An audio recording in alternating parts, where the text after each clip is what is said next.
Selamat pagi, perkenalkan kami dari Dinarji. Hari ini saya akan memperkenalkan mengenai coaching system yang akan digunakan dalam program coaching bersama Dinarji. Pertama-tama saya akan memperkenalkan apa sih tujuannya kita menggunakan coaching system ini.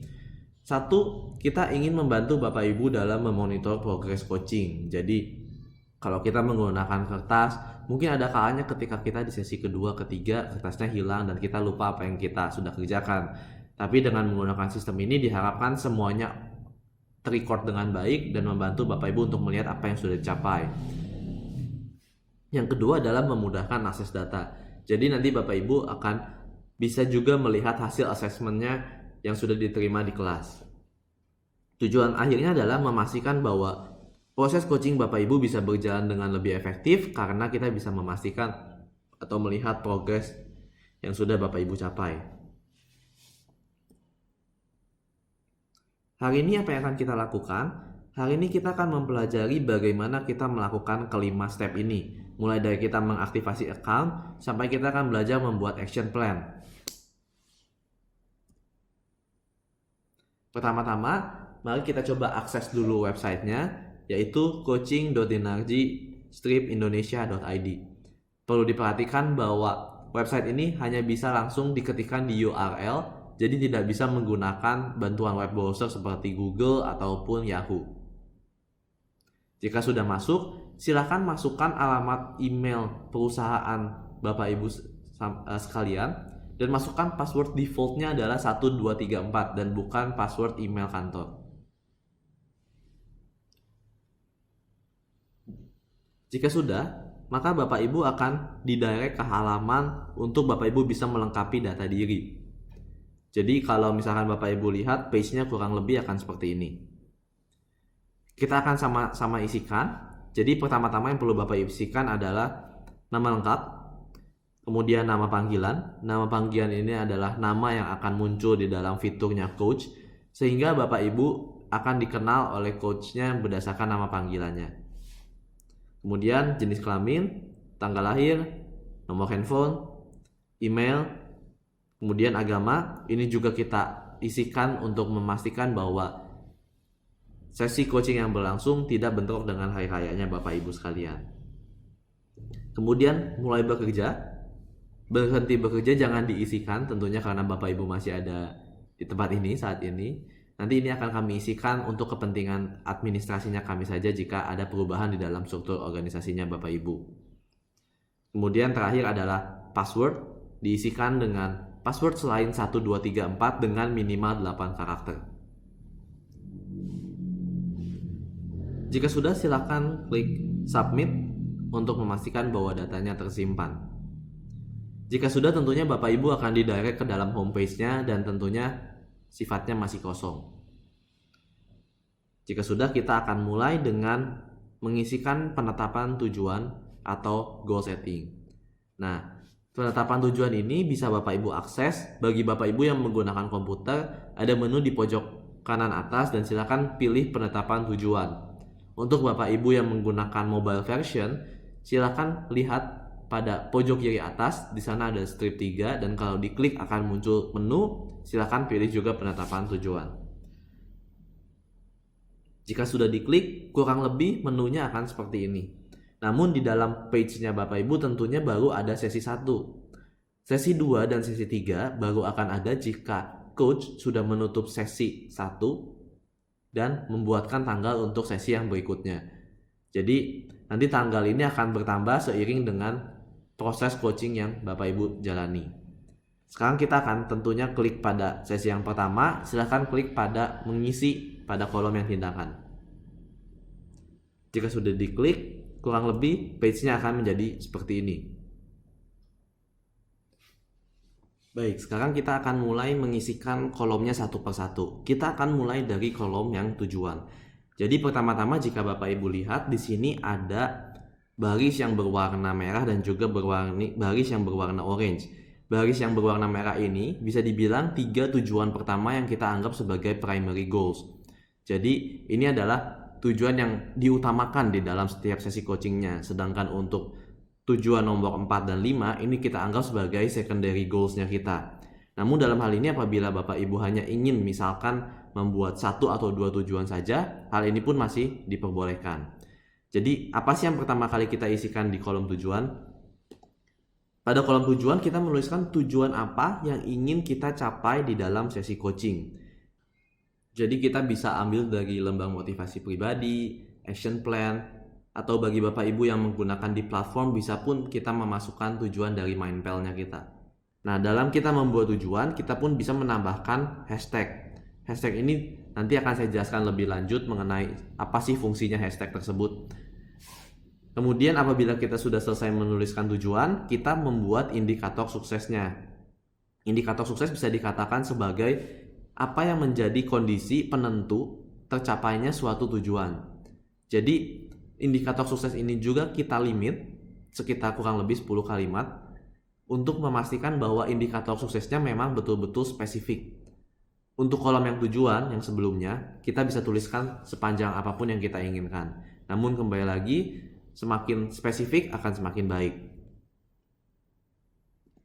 Kemudian kita juga akan mengisikan tenggat waktu. Tenggat waktu ini adalah kapan sih tujuan ini ingin diselesaikan. Jadi misalkan kalau kita sekarang contoh di bulan November, kita ingin menyelesaikan di Januari 2020, yang artinya sekitar 2 bulan dari sekarang, itu diperbolehkan. Nah, untuk selesai pada, kita tidak menuliskannya atau mengisikannya terlebih dahulu. Nanti kita isikan sebagai waktu aktual kapan tujuan tersebut tercapai. Jadi bisa jadi lebih cepat ataupun bisa jadi mundur. Nanti kita isikan pada sesi-sesi selanjutnya. Nah, apabila Bapak Ibu sudah mengisikannya, jangan lupa untuk klik simpan untuk memastikan bahwa apa yang sudah Bapak Ibu tulis tersimpan di dalam sistemnya kami. Dan nanti jika Bapak Ibu sudah klik simpan, maka akan muncul kolom yang paling akhir, yaitu di kolom tindakan. Ada 2 tombol yang kita bisa pilih, rencana tindakan dan pembelajaran. Untuk sekarang, mari kita sama-sama coba isikan 1 baris dari penetapan tujuan ini. Silakan Bapak Ibu untuk mengisikannya dengan waktu kurang lebih 10 menit.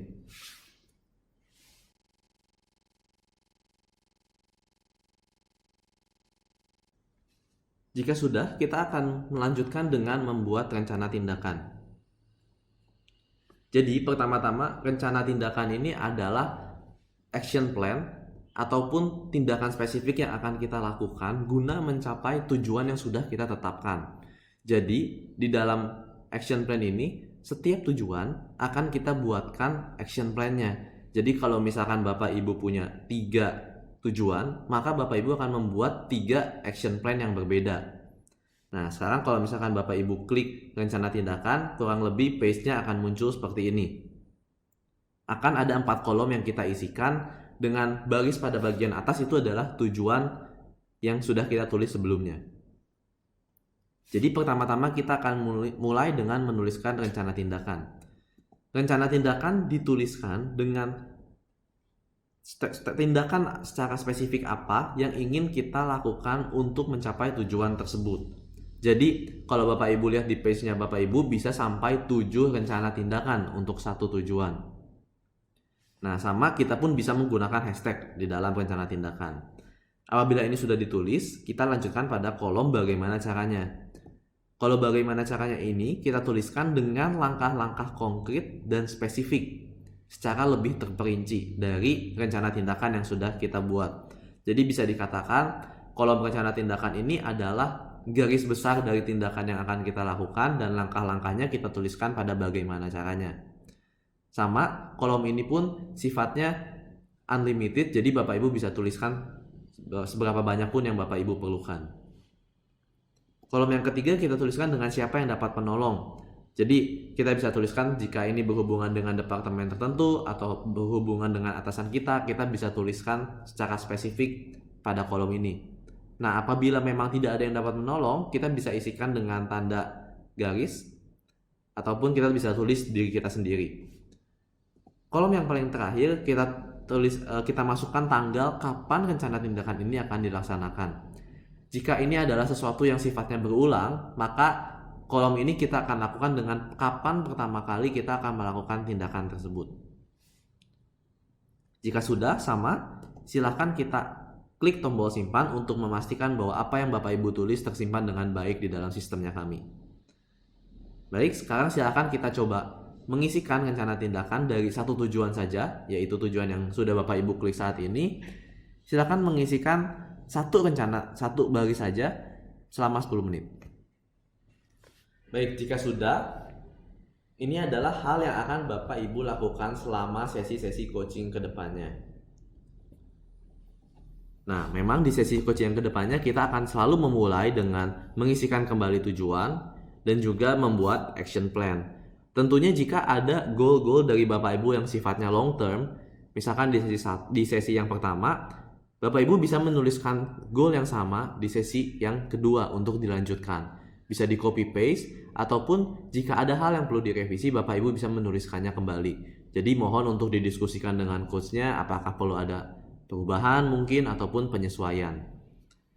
Nah, dalam hal ini perlu diperhatikan bahwa Bapak Ibu diharapkan sudah mulai mengisikan tujuan dan juga rencana tindakan sebelum sesi coaching berlangsung pada hari H. Tujuannya adalah supaya Bapak Ibu sudah punya bahan yang akan didiskusikan dengan para coachnya. Jadi ini bisa membantu untuk proses coaching bisa berjalan dengan lebih efisien dan efektif. Nah, dalam hal ini perlu saya tekankan juga, selama coachnya belum menutup sesi yang sedang berlangsung, maka Bapak Ibu bisa mengedit baik penetapan tujuan ataupun rencana tindakan seberapa banyak pun yang Bapak Ibu inginkan. Jadi tinggal Bapak Ibu ubah kalimatnya dan klik simpan kembali, maka dia akan berubah sesuai dengan apa yang Bapak Ibu tulis paling terakhir. Gitu. Nah, jika sudah, sekarang kita akan masuk ke satu fitur lagi yang belum bisa kita isikan sekarang, tapi diharapkan nanti Bapak Ibu mulai mengisikannya pada sesi yang kedua ataupun sesi yang ketiga.